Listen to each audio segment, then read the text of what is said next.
Courier.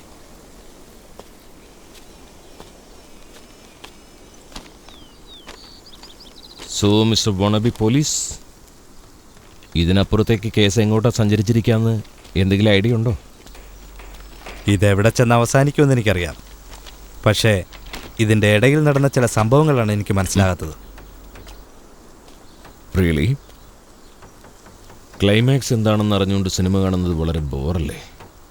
Not exactly. പക്ഷെ നിങ്ങൾ കഥ പറയുന്ന പോലെ ഇരിക്കും. ഓക്കെ. ആദിത്യനോട് ഞാൻ ഫോണിൽ സംസാരിച്ചതിന് ശേഷം ആ 3 പിള്ളേരോട് സ്റ്റേഷനിൽ വെയിറ്റ് ചെയ്യാൻ പറഞ്ഞിട്ട് ഞാൻ അവിടെ നിന്ന് പോയി. അവിടെ നിന്നായിരുന്നു ആ മർഡറിൻ്റെ ഫസ്റ്റ് തുമ്പ് കിട്ടുന്നത്. കൃഷിൻ്റെ തലയ്ക്കുള്ളിൽ നിന്ന് കിട്ടിയ ബുള്ളറ്റ് പോലീസ് ഉപയോഗിക്കുന്ന ബുള്ളറ്റായിരുന്നു. ശേഖർ, അകത്ത് പോയി എന്താണെന്ന് നോക്ക്. Hello sir. ആ പറഞ്ഞ ആളെത്തിയോ? It's simple but complicated. വീട്ടിൽ നടന്നത് ഒരു മോഷണ ശ്രമമായിട്ട് തോന്നുന്നില്ല. പിന്നെ കണ്ടത് എന്താന്ന് വെച്ചാൽ ശ്രുതിയുടെ കമ്പനിയുടെ ഐഡന്റിറ്റി കാർഡ് സംഭവ സ്ഥലത്ത് നിന്ന് ഞങ്ങൾക്ക് ലഭിച്ചു. ഇൻഫാക്ട് ശ്രുതിയുടെ പിറന്നാളിൻ്റെ അന്ന് എന്തൊക്കെയോ സംഭവിച്ചതുപോലെയുണ്ട്. ശ്രുതിയുടെ ഐഡന്റിറ്റി കാർഡിലെ ബ്ലഡ് ഗ്രൂപ്പ് O പോസിറ്റീവ്. പക്ഷെ ചുവരിലെ ബ്ലഡ് ഗ്രൂപ്പ് ഞങ്ങൾ ചെക്ക് ചെയ്തു. പക്ഷെ അത് B പോസിറ്റീവ്. സാർ, അതുപോലെ മറ്റേ കേസ് എന്തായി? 9mm. ഇവിടെ ഇരിക്കാലോ please sir. What happen sir? മുഖ്യ സ്ത്രീകൾക്കും ലൈഫിൽ പ്രശ്നങ്ങളുണ്ടാകുന്നത് റിലേഷൻഷിപ്പ് ഇഷ്യൂസ് കൊണ്ടാണ്. സോ ആ പോയിന്റ് ഓഫ് വ്യൂവിൽ സ്റ്റാർട്ട് ചെയ്യണമെന്നാണ് തോന്നുന്നത്. ചെയ്തു കഴിഞ്ഞു സാർ. ഇയാൾ ഇങ്ങനെ എപ്പോഴും ഒരു മുഴം മുമ്പേ. എന്നിട്ട് പറയൂ മിസ്റ്റർ ഗൗതം, എന്തൊക്കെ വിവരങ്ങളാണ് കിട്ടിയത്? ഈ അപ്പാർട്ട്മെന്റിലുള്ള എല്ലാവരും ക്വസ്റ്റ്യൻ ചെയ്ത് കഴിഞ്ഞു സാർ. പക്ഷെ എല്ലാവരും പറയുന്നത് ശ്രുതി എപ്പോഴും തനിച്ചേ വീട്ടിലുണ്ടാവുള്ളെന്നാണ്. പേരൻസോ ഗൈഡൻസോ ഒന്നും ഇല്ലെന്നാണ് പറയുന്നത്. പക്ഷേ ഇടയ്ക്ക് ഒരു ചെറുക്കൻ വരാറുണ്ടെന്ന് പറയുന്നു. ഫ്ലാറ്റ് 3Aയിലുള്ള ഒരു കാർന്നൂര് ശ്രുതിയോട് ഇതിനെക്കുറിച്ച് ചോദിച്ചായിരുന്നു. ശ്രുതിയെ കെട്ടാൻ പോകുന്ന ചെറുക്കനാന്ന് അങ്ങേരോട് പറഞ്ഞത്. അങ്ങേരല്ലാതെ വേറെ ആരും ആ ചെറുക്കനെ കണ്ടിട്ടില്ലെന്നാണ് പറയുന്നത്. So we have A mystery boy friend here. അയാളുടെ പേര് കൃഷ്ണൻ എന്നാ സാർ. ഇതാ അവന്റെ ലൈസൻസ്.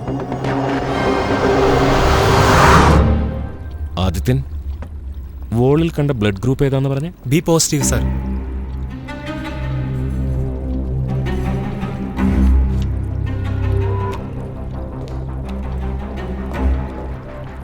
സാർ, ഇത് back side.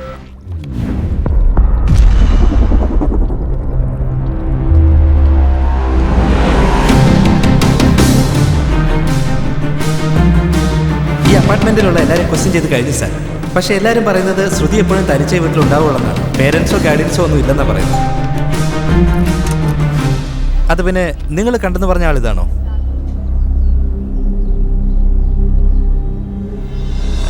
I am not sure, but I think he is him. നമ്മുടെ ഫസ്റ്റ് പ്രയോറിറ്റി ശ്രുതി കംപ്ലൈൻറ്റ് കൊടുത്ത ആ പയ്യൻ ആരാണെന്ന് കണ്ടുപിടിക്കണം. സാറാ മനോ? ശ്രുതിയുടെ കാര്യത്തിൽ അവർ കള്ളം പറയുന്നതായിട്ട് തോന്നുന്നില്ല. അവർ പറയുന്ന ആൻസേഴ്സ് എല്ലാം കൺവിൻസിംഗ് ആയിട്ട് എനിക്ക് തോന്നിയത്.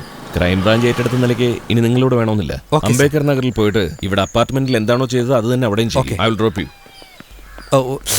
അത് സാർ, മേലെ പോയി ക്യാപ്പ് എടുത്തിട്ട് വരാം.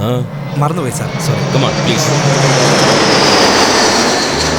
കിട്ടല്ലേ? തീർച്ചയായും നീ മാരി ഗെയിം കളിച്ചിട്ടുണ്ടാവും, കറക്റ്റ്? Yes sir. അതിൽ ഗെയിമിൻ്റെ സ്റ്റാർട്ടിങ്ങിൽ തന്നെ 3 ലൈഫ്സ് ഉണ്ടാവും. ബട്ട് ബൈ ലക്ക് ഏതെങ്കിലും ഒരു സ്ഥലത്ത് വെച്ച് ജമ്പ് ചെയ്യും. അവിടെ ഉള്ളൊരു മാജിക് ബ്രിക്കിൽ നിന്നൊരു ലൈഫ് കിട്ടും, എക്സ്ട്രാ ലൈഫ്. അറിയാമോ? പക്ഷെ അങ്ങനെയൊന്നും കിട്ടിയില്ലല്ലോ സാർ എനിക്ക്. കിട്ടൂടോ. അതുപോലെ തന്നെയാണ് എല്ലാ കേസുകളും. ഒരു മാജിക് ബ്രിക്ക് ഉണ്ടാവും. നീ അത് തേടി പോകേണ്ട ആവശ്യമൊന്നുമില്ല, അത് നിന്നെ തേടി വരും.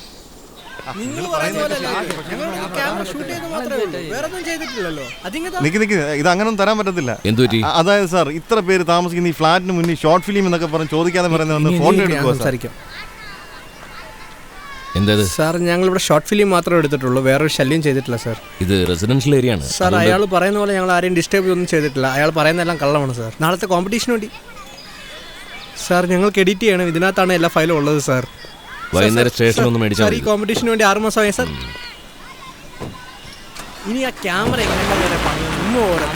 ഇതൊരു കാര്യം ചെയ്യണം, എല്ലാ വീട്ടുകാരും ചോദ്യം ചെയ്യണം. ചെറിയ ഡൗട്ട് തോന്നിയ പോലും അതപ്പം മാർക്ക് ചെയ്തേക്കണം sir. Is that clear Gautam? എല്ലാം ഞാൻ ചെയ്തോളാം സാർ.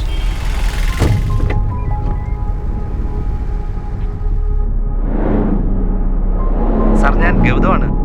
പറയൂ ഗൗതം. ശ്രുതി മനോയെ കുറിച്ച് എന്ത് കംപ്ലൈന്റ് തന്നേക്കുന്നേ? ഓ അതാ പെണ്ണിനെ റോഡിന്റെ നടുവിൽ വെച്ച് എന്തൊക്കെയോ തോന്നിവാസം കാണിച്ചെന്ന്. അതിനാ പെണ്ണ് അവനെ നടു റോഡിൽ വെച്ച് ചീത്ത വിളിച്ചിട്ട് അവൾ നേരെ തന്നെ പോലീസ് സ്റ്റേഷനിൽ വന്ന് കംപ്ലൈന്റ് കൊടുത്തു. അത്രേ ഉള്ളൂ. ഓ ഓക്കെ.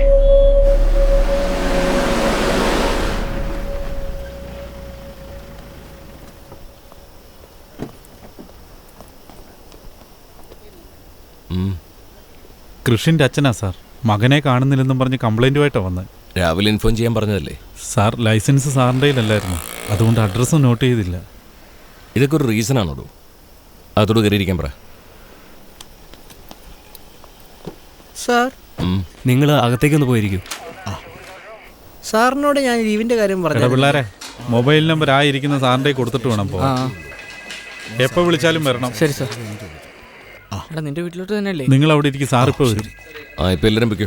നാളെ രാവിലെ ഒന്ന് തന്നെ കാണണം. ശരി വെക്കൂ.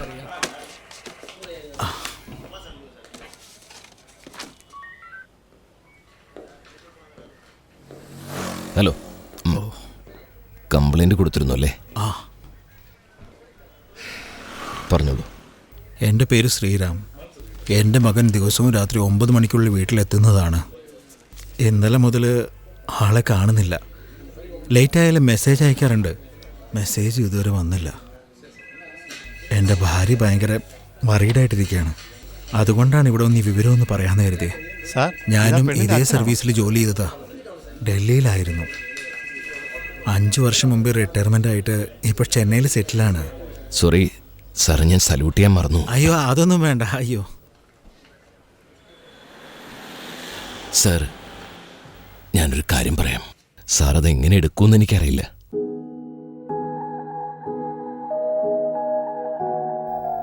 സാറിൻ്റെ മകനെ ആരും ഷൂട്ട് ചെയ്തു.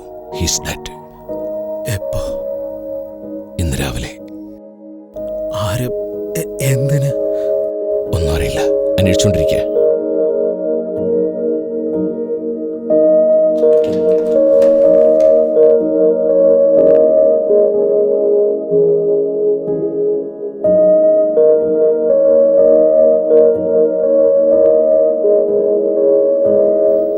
മക്കൾ മരിച്ചതാലോചിച്ച് വിലപിച്ച് കരയുന്ന മാതാപിതാക്കളെക്കാളും ഡിപ്രസീവായി ഈ ലോകത്ത് മറ്റൊന്നും ഉണ്ടെന്ന് ഞാൻ വിശ്വസിക്കുന്നില്ല. ഇപ്പൊ എന്നെ കൊണ്ടൊന്നും സംസാരിക്കാൻ കഴിയില്ല. നാളെ വേണമെങ്കിൽ ഞാൻ സ്റ്റേഷനിൽ വരാം പ്ലീസ്. ഒരേ ഒരു മകനായിരുന്നു. ഇത് ഞാൻ അവളോട് എങ്ങനെ പറയും അറിയില്ല.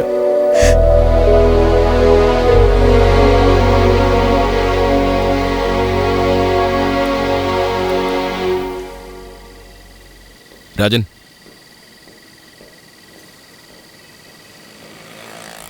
ആദ്യത്തെ ഫോണിൽ വിളിച്ച എൻ്റെ ലാൻഡ് ലൈനിലേക്ക് വിളിക്കാൻ പറ. സാറേ നമ്പർ 248527. Okay sir. നിങ്ങൾക്ക് എല്ലാവർക്കും നൈറ്റ് ഡ്യൂട്ടി അല്ലേ? അതെ സാർ. സാറിൻ്റെ മൊബൈൽ ചാർജായോ? ചാർജായി കാണുമായിരിക്കും. വീട്ടിൽ പോയിട്ടൊന്ന് ഓൺ ചെയ്ത് നോക്കാം.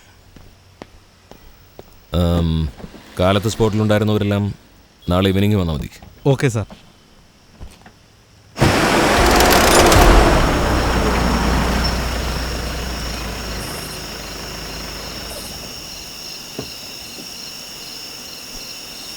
നമസ്കാരം ദീപകേ. Hello sir, all good? നിങ്ങളുടെ വീടിന് മുന്നിൽ ഏതോ ഒരുത്തൻ കുറേ നേരമായിട്ട് വെയിറ്റ് ചെയ്യുന്നുണ്ടായിരുന്നല്ലോ. ആരാ? No idea. ഒരു യങ് മാൻ. വൈകുന്നേരം ഒരു 6 മണിയായി കാണും. ഞാനതുവഴി നടക്കാൻ പോയിട്ട് വരുമ്പോഴാണ് കണ്ടത്. പിന്നെ അയാൾ ഇതിലേ പോയെന്ന് ഞാൻ കണ്ടില്ല. ശരി, നാളെ നോക്കാം. Good night sir. Good night.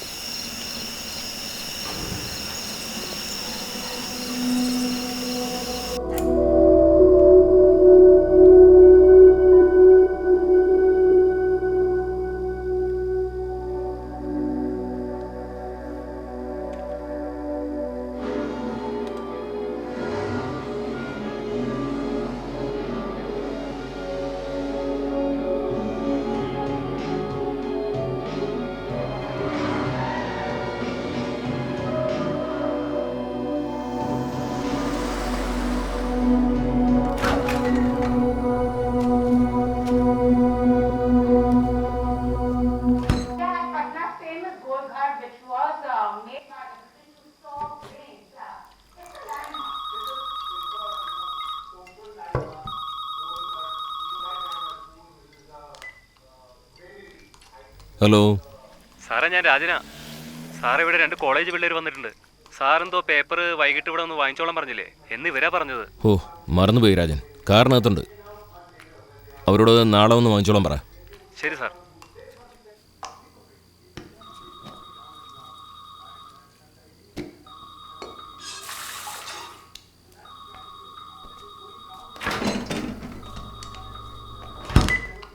സാറേ, ആ പിള്ളേർക്ക് ക്യാമറ ഇന്ന് തന്നെ വേണമെന്ന്. നാളെ കോമ്പറ്റീഷനുള്ള ഫയൽസ് എല്ലാം അതിലാണ് ഉള്ളതെന്നാണ് പറയുന്നത്. കോമ്പറ്റീഷനായി അവർ ഒരുപാട് കഷ്ടപ്പെട്ടു എന്ന്. സാറേ, പിള്ളേരോട് എന്താ പറയണ്ടേ? ശരി, അവരോട് എൻ്റെ വീട്ടിലൊന്ന് വാങ്ങിക്കാൻ പറ.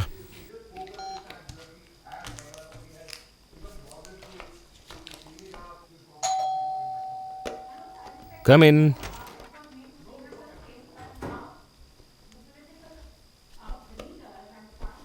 ഏതാ കോളേജ്?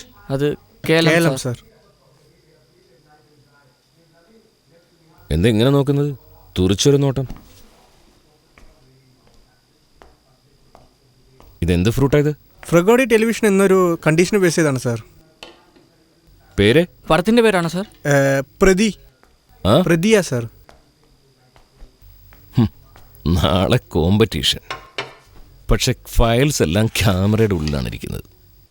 ഇതിനുശേഷം ഒരുപാട് പ്രോസസ്സിംഗ് ഉള്ളതല്ലേ? ഫൈനലായിട്ട് ലാസ്റ്റ് സീൻ ഒന്നുകൂടി എടുത്താ സാർ. സേഫ്റ്റിക്കായിട്ട് ഒരു ആൾട്ടർനേറ്റീവ് ക്ലൈമാക്സ് ഷൂട്ട് ചെയ്താ സാർ. എന്തൊക്കെയാണെങ്കിലും ഇതുപോലൊരു ക്യാമറ ആരെങ്കിലും കയ്യിൽ കിട്ടിയാൽ പിന്നെ അത് തിരിച്ചു കിട്ടില്ല, അറിയാലോ. അയ്യോ സാർ. ഞാൻ തിരിച്ചു തന്നേക്കാം, എനിക്ക് വേറെ കുഴപ്പമൊന്നുമില്ല.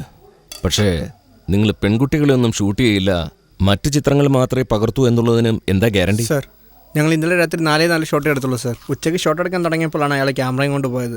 വേണമെങ്കിൽ ഞാനിപ്പോൾ എടുത്തതെല്ലാം സാറിനെ ഞാനിപ്പോൾ കാണിച്ചു തരാം.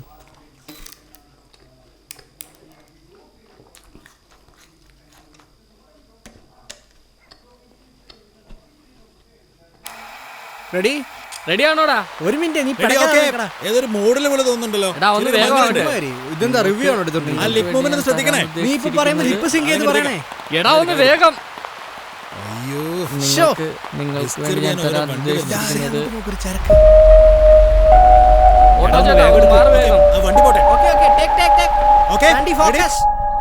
നിങ്ങൾ വീട്ടിൽ എത്ര മണിക്ക് വന്നു എന്നാ പറഞ്ഞത്? ഇന്ന് രാവിലെ ഒരു 6:30ക്കാണ് സാർ ഇവിടെ എത്തിയത്. എന്ന് പറയുമ്പോൾ ഒരു 6:45, 6:50 സാർ. സീരിയസ് ആയിട്ട് നിൽക്ക്. സീരിയസ് ആയിട്ട് ചെയ്യാം. ചുമ്മാ എന്നെ ദേഷ്യം പിടിപ്പിക്കല്ലേ. അതൊരു വെള്ളക്കാർ സാർ, എനിക്ക് അത് മാത്രമേ അറിയത്തുള്ളൂ. ഈ വീഡിയോ എത്ര മണിക്കാണ് എടുത്തത്? 11 മണിക്കാ സാർ. അപ്പാർട്ട്മെന്റിലേക്ക് പോയ സമയം 10:30 അല്ലേ? 10:30ക്കാ സാർ പോയത്. ഒരു അരമണിക്കൂർ ഷൂട്ട് ചെയ്തതിനു ശേഷം മഴ കൂടി കാരണം അന്നേരം 11 ആയോടെ 11:10 വീട്ടിൽ പോയി സാർ. നിങ്ങൾ വരുമ്പോൾ ആ കാർ അവിടെ ഉണ്ടായിരുന്നോ? ആ, ഉണ്ടായിരുന്നു സാർ. ആ കാർഡും എടുത്തേ. ആ പെൺകുട്ടി അല്ലാതെ മറ്റാരെങ്കിലും ആ ഫ്ലാറ്റിലേക്ക് പോയായിരുന്നോ? ഞങ്ങൾ റീച്ചായി പ്രിപ്പയർ ചെയ്തുകൊണ്ടിരിക്കുമ്പോൾ ഒരാൾ പോയി സാർ. അവരുടെ ഫോട്ടോ വീഡിയോ അങ്ങനെ എന്തെങ്കിലും? മേക്കിംഗ് ആരെടുത്തേ? അവനെ വിളിച്ചാലും അവൻ എടുക്കത്തില്ല. ട്രൈ ചെയ്തോണ്ടിരി. എടാ, ചാർജ് കുറവാടാ. സാരമില്ല, നീ ഒന്ന് ട്രൈ ചെയ്തു. രാജൻ, ഗൗതമിന്റെ കോണ്ടാക്ട് നമ്പർ പറഞ്ഞേ. ഒരു മിനിറ്റ് സാർ. സാർ, എഴുതിയെടുക്കാവോ? ആ, 995 995 288 288 5733. 5733. 5733. ആൻഡ് വൺ മോർ തിങ്, തെറ്റിദ്ധരിക്കരുത്. 33 അല്ലേ? നാളെ വൈകിട്ട് വരണ്ട, രാവിലെ തന്നെ സ്റ്റേഷനിൽ റിപ്പോർട്ട് ചെയ്യണം. ഓക്കെ സാർ, ഞാൻ വന്നേക്കാം. ആ നമ്പർ ഒന്ന് ഡയൽ ചെയ്ത്.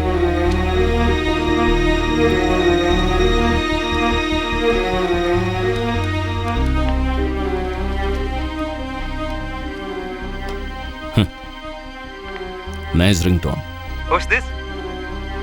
My mistake. ആദ്യം തന്നെ വോയിസ് ഐഡന്റിഫൈ ചെയ്യുന്ന ഞാൻ വിചാരിച്ചത്. Sir, sorry sir, phone voice മാറുമല്ലോ സാർ, അതുകൊണ്ടാണ്. It's okay. ആ ഫ്ലാറ്റിൽ അന്വേഷിച്ചായിരുന്നു? എല്ലാ വീട്ടിലും പോയി അന്വേഷിച്ചു സാർ. പക്ഷെ നമ്മുടെ സ്കെച്ചിലുള്ളതുപോലെ അങ്ങനെ ഒരു മനോ അവിടെ എങ്ങുമില്ല. അപ്പോ ആ പേരിൽ വേറെ ആരെങ്കിലും ഉണ്ടായിരുന്നു അവിടെ? സാർ, വീട്ടു നമ്പർ 10 മനോഹരൻ എന്ന് പറഞ്ഞ ഒരാളുണ്ട്. പക്ഷെ അയാൾക്ക് 56 വയസ്സുണ്ട്. അയാൾക്ക് ഇത് ചെയ്യാനുള്ള ആരോഗ്യമൊന്നുമില്ല. ഇതെന്ത് കുരിശാണ്? ഫസ്റ്റ് ഡേ തന്നെ എന്നെ ഇങ്ങോട്ട് ബുദ്ധിമുട്ടിക്കുകയാണെന്ന് തോന്നുന്നുണ്ടോ? ഏയ്, അങ്ങനൊന്നുമില്ല സാർ. ആക്ച്വലി എനിക്ക് ഈ കേസ് അന്വേഷിക്കാൻ വളരെ ഇൻട്രസ്റ്റ് ആണ്. അതുകൊണ്ടാണ് സാർ ഞാൻ. എക്സലന്റ്. അപ്പൊ ഇനിയും നിങ്ങളെ ഞാൻ ഓവർ ടൈം ഡ്യൂട്ടി ചെയ്യിച്ചാൽ പെർമിഷൻ വാങ്ങിക്കേണ്ട ആവശ്യമില്ലല്ലോ അല്ലേ? എന്താ സാറേ? അതല്ല, ഇപ്പൊ ഒരു ഇമ്പോർട്ടൻറ്റ് പോയിന്റ് കിട്ടിയിട്ടുണ്ട്. അതിന്റെ ഒരു ഒപ്പീനിയൻ അറിയാൻ വേണ്ടിയാണ് തന്നെ ഞാൻ ഫോണിൽ വിളിച്ചത്. ഉടനെ വീട് വരെ ഒന്ന് വരണം. ഓക്കെ സാർ, ഞാൻ 20 മിനിറ്റ് കൊണ്ട്. എൻ്റെ അഡ്രസ്സ് എടാ ഈ ക്യാമറ തരുവോടാ? ക്യാമറ ഒന്നും തരാതിരിക്കത്തില്ല, ചുമ്മാ ജാട കാണിച്ചോണ്ടിരിക്കുക. Sir address please. Rule number 1, എക്സൈറ്റ്മെന്റിനിടയിൽ പ്രധാനപ്പെട്ട ഡീറ്റെയിൽസ് മിസ് ചെയ്യാൻ പാടില്ല. Okay, sure sir. Take it off. Number 3, 4th street, Ramnagar. Okay sir, വന്നേക്കാം. മഫ്റ്റിയോ യൂണിഫോം സർ? Mufti fine. ശരി സർ. നിങ്ങൾ രണ്ടുപേരിൽ ആർക്കെങ്കിലും പോലീസ് ജോയിൻ ചെയ്യാനുള്ള ഐഡിയ ഉണ്ടോ? ഇല്ല സർ. അപ്പോൾ വന്ന പിള്ളേരുടെ റിയാക്ഷൻ ഒന്ന് കാണേണ്ടതായിരുന്നു. ഒരു ക്ലൂ കിട്ടിയപ്പോഴേ അത്ര ഹൈപ്പറായെങ്കിൽ അത് നേരിൽ കണ്ടപ്പോൾ എന്തായിരിക്കും അമ്മമാരുടെ അവസ്ഥ? Your tea is getting cold. അതിനോ ഇനിയും കുറച്ച് സമയം ബാക്കിയുണ്ട്. ഈ വീഡിയോയിൽ നിന്ന് എന്തൊക്കെ എൻക്വയറി ചെയ്തു? വൈഷ്ണവി നമ്മുടെ അടുത്തുനിന്ന് എന്തൊക്കെയോ മറയ്ക്കുന്നുണ്ട് സർ. അപ്പാർട്ട്മെൻറ്റിന് വെളിയിലുള്ള കാറിനെക്കുറിച്ച് തനിക്കൊരു ഡൗട്ടുമില്ല? ആ പത്രക്കാരൻ ഒരു വൈറ്റ് കാർ അവിടെ കണ്ടു എന്നല്ലേ പറഞ്ഞത്? I think it's too early. ആ അപ്പാർട്ട്മെൻറ്റിലുള്ള വേറെ ഏതെങ്കിലും വണ്ടി കൂടെ ആകാം സർ. അപ്പാർട്ട്മെൻറ്റിലുള്ള ആരെങ്കിലും വണ്ടിയാണെങ്കിൽ എന്തിനു വെളിയിൽ പാർക്ക് ചെയ്യണം? പോയൻ. I don't drive in night.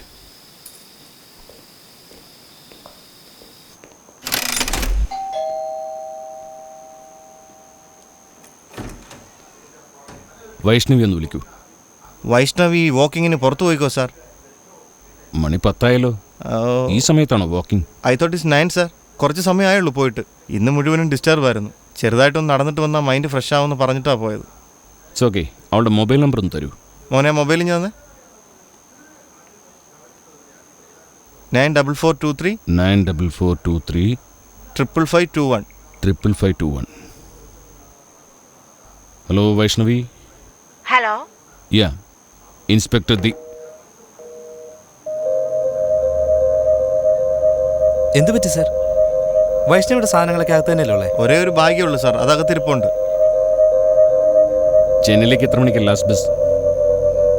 10:15 10:30 sir. Come.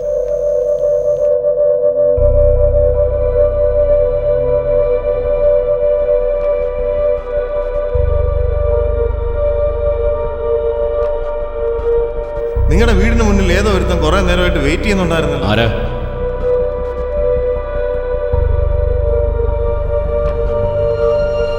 ഇന്ന് മുഴുവനും ഡിസ്റ്റർബ് ആയിരുന്നു. ചെറുതായിട്ടൊന്ന് നടന്നിട്ട് വന്നാൽ മൈൻഡ് ഫ്രഷ് ആവുമെന്ന് പറഞ്ഞിട്ട് I am not sure, but I think he's him. ഒരു 10 ദിവസം മുമ്പ് ആ പെണ്ണ് സ്കൂട്ടിയിൽ വന്ന് ഞങ്ങളുടെ കാറിലിട്ടിടിച്ചു. തെറ്റെൻ്റെ ഭാഗത്താണെന്ന് പറഞ്ഞിട്ട് പോയി. അവസാനമായി എപ്പോഴാണ് പെൺകുട്ടി കണ്ടത്? അന്ന് അപകടം നടക്കുമ്പോഴാണ് ലാസ്റ്റ് കണ്ടത്. അപ്പാർട്ട്മെന്റിലുള്ളവരുടെ വണ്ടിയാണെങ്കിൽ എന്തിനത് വെളിയിൽ പാർക്ക് ചെയ്യുന്നത്? ഓ